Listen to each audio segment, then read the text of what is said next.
Thank you, Deputy Police Chief Henry Halverson. Next, we have my Congresswoman, and yours too, Congresswoman Betty McCollum. Congresswoman Betty McCollum has represented the 4th District, my district, of Minnesota since 2000.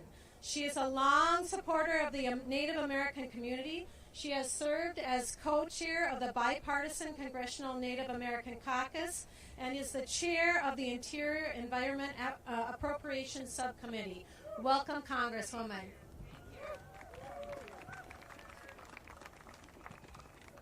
Well, is it time to change the name?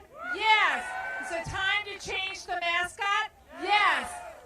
Yesterday I went on the House floor of the United States of Representatives, and I called on the NFL to change this mascot. We need to get all the owners involved to put pressure on Dan Snyder. We need to tell the NFL not to make these profits off of a racial slur. And just before I gave my speech, I was back in the room with a couple of women, and they were talking to me about what I was going to speak on. They weren't members of Congress. They work in the Capitol. And I told them that I was going to talk about the Washington football team coming to Minnesota. And she said, "Are you going to say that you want Minnesota to win?" And I said, "No, I want them to change the name." And they were kind of like, "Well, why?" And so I explained to them that even in our state, even in Minnesota, at one time, $250 for a bounty for a Redskin. And that's wrong. And we have to speak up and speak out. And that's what we're doing here today. I am so proud to stand with tribal leaders and people from the community and law enforcement here too. Enough is enough. Racial slurs have to stop, and we're gonna make that happen working together. The NFL has to change the name. Representative McCollum, thank you. Miigwech, I know she just got off a plane and rushed over here. We're very appreciative, Miigwech.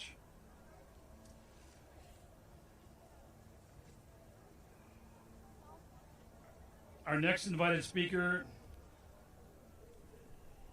is the Vice Chairman of the Shakopee Minnewakan Sioux community. Keith has long advocated for his tribe in Indian country both locally and federally. He also currently serves as the co-chair of the Native Farm Bill Coalition. Might I just add to this piece of introduction that a lot of folks aren't aware of the kind of work that Shakopee provides for not only Indian country, but for non-Indian country, nonprofits throughout Minnesota and throughout the region. They don't always bang their drum when they do all these good things, but it's the amount of work and good deeds and money that they provide for charitable organizations is huge in Indian country. Please welcome Vice Chair Keith Anderson. Thank you very much, David. Boy, what an honor. I really am humbled by being up here on stage with all of the great makers and movers and people of change. Mr. Dearly, longtime Wachipi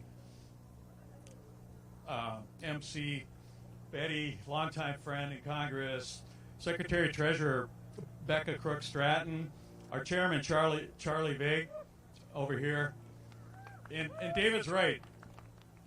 You know, we are very philanthropic, and I like to say that I'm up here because of the people of the Shakopee Medewa Kantua Dakota Huyate.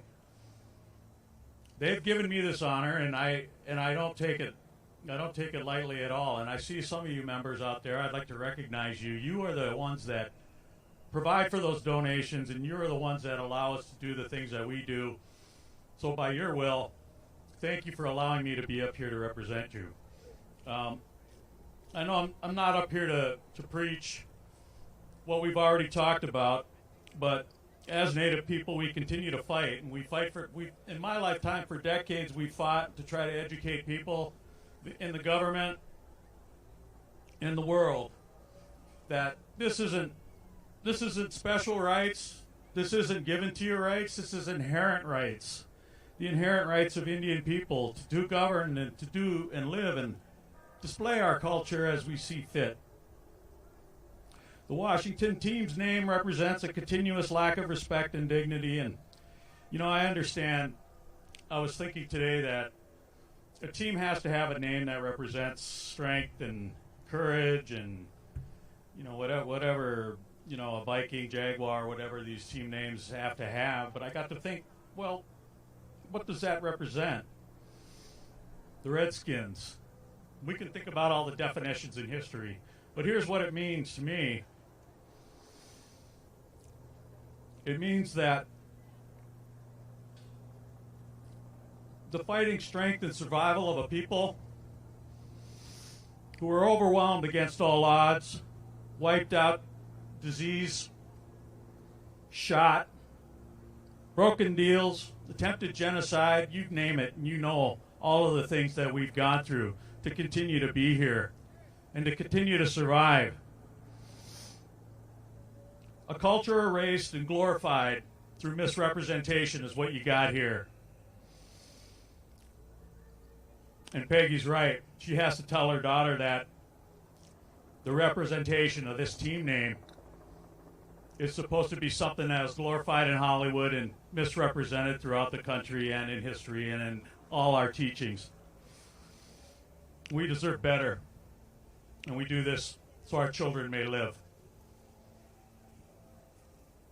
And that's all I have to say. Wopata. Damia.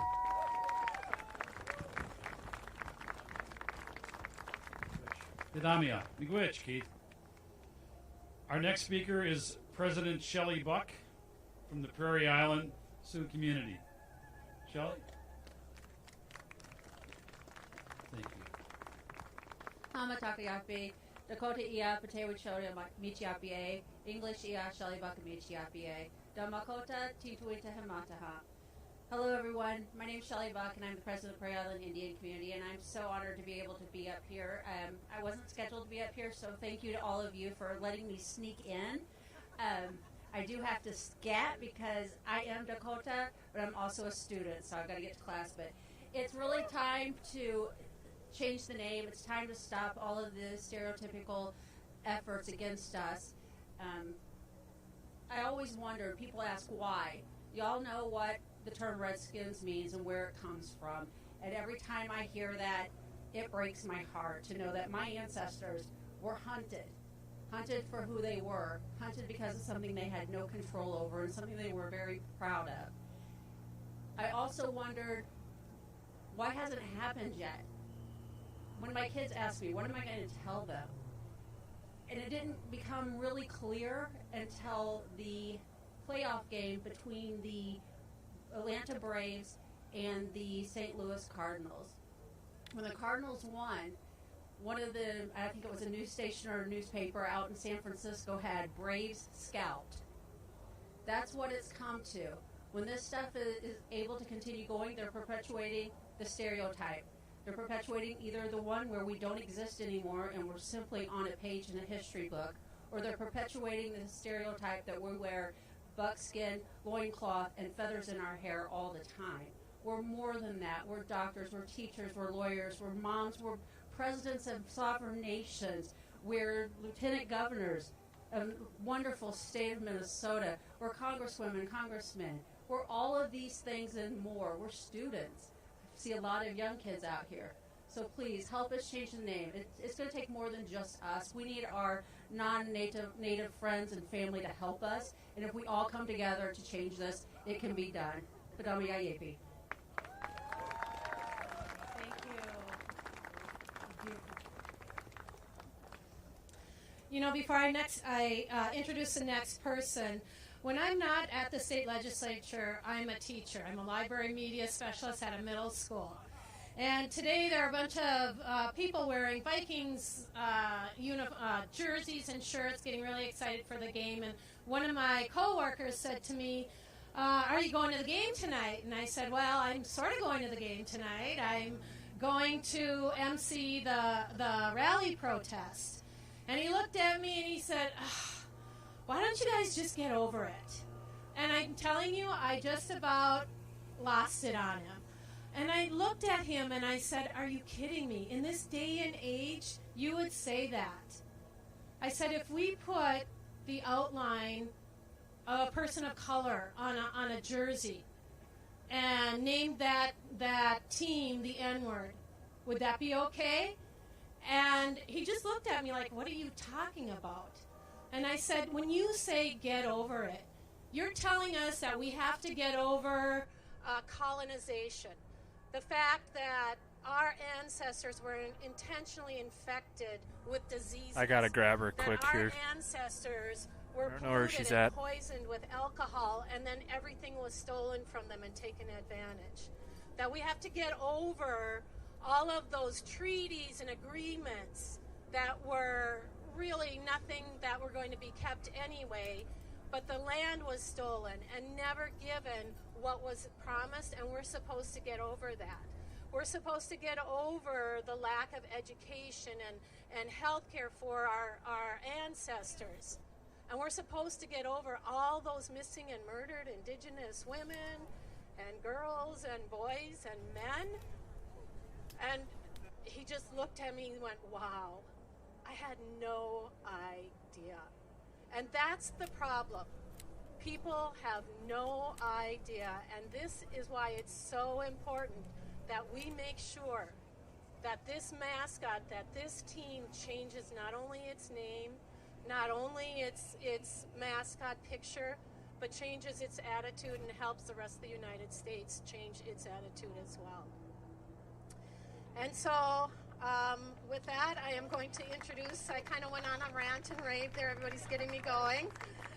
I'm going to next introduce our SC Treasurer and Secretary, Rebecca Crooks-Stratton. Rebecca Crooks-Stratton is the Secretary-Treasurer of the Shakopee Mindwakan Sioux community. Rebecca has served the Native community in many capacities and is currently spearheading Shakopee's Understanding Native Minnesota campaign. Please welcome Rebecca Crooks-Stratton.